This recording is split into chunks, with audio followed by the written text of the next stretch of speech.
Hey guys, Drew with Because Jiu Jitsu. Today we're going to go over some foot locks and specifically the toe hold. So the toe hold is an ankle lock that is typically in IBJJF rules not allowed to a brown belt, but there's lots of schools that will be training it before you get to brown belt, and there's also lots of tournaments that will allow you, especially no-gi ones, to hit them a little earlier than that. If there's advanced divisions instead of belt rank divisions, then you can kind of sneak in there a little before you get to your brown. So I like to practice leg locks with belts that are lower than brown so that they're ready by the time they get there. So whether or not your school allows them, it's still good knowledge to use, even if you don't use it in your rolls, to understand how it works by the time you get there. So we're going to go over how it hooks up, where the breaking pressure is, good positions to hit it in, bad positions to hit it, and then we'll do three specific ones that are easier ones to hit. So ones that can be quickly applied and get really high percentage finishes.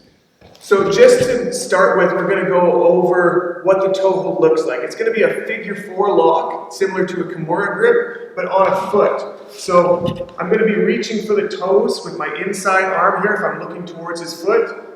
Right here, I want to grab, if you can see where this meet, where it would be like the meat of the hand, but along the foot, right here. I should be able to put my 4 fingers so that there's just a bit of pinky toe showing. That's like a good lever point. It's far enough to get a good twist on the lever, but not so far that's going to slide off. So I want to just be seeing a bit of the pinky, that's great.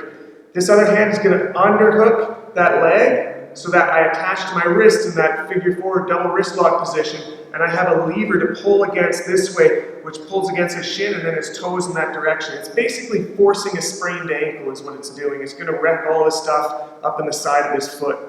So once I've got my grip, however we get there, there's all sorts of positions we can hit this from. It's important to know that the strongest toe hold comes from how bent his leg is. The further bent his leg is before I start twisting, the deeper the toe hold is for one, and for two, the harder it is to get out. Conversely, the straighter the leg is up here. If I'm trying to fight for a toe hold up here, it's not very powerful. Even if I'm putting everything, I'm dumping everything into this, if he's getting a really straight leg, what happens is I end up turning him at the hip down here instead of the ankle. So if this becomes a rod like this and I twist, his whole leg moves. What I want is to bend it down and turn here. So now, no matter how much he tries to straighten, it's going to be putting pressure into that ankle. And my objective is to try to put his toe basically into his butt. That's as deep as I can get, and then that thing will break. So there's going to be 3 versions that we go over, 3 positions that we hit this one from. The first one is an easy one to hit because it's a common guard type, is De La Hiva.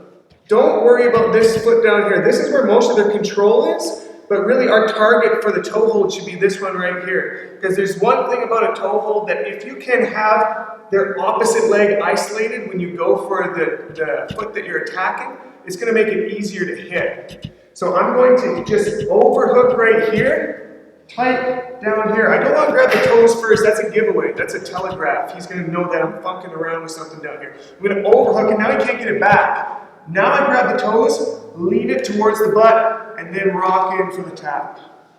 Okay, so again, we're in De La Hiva, here, bring it back, break.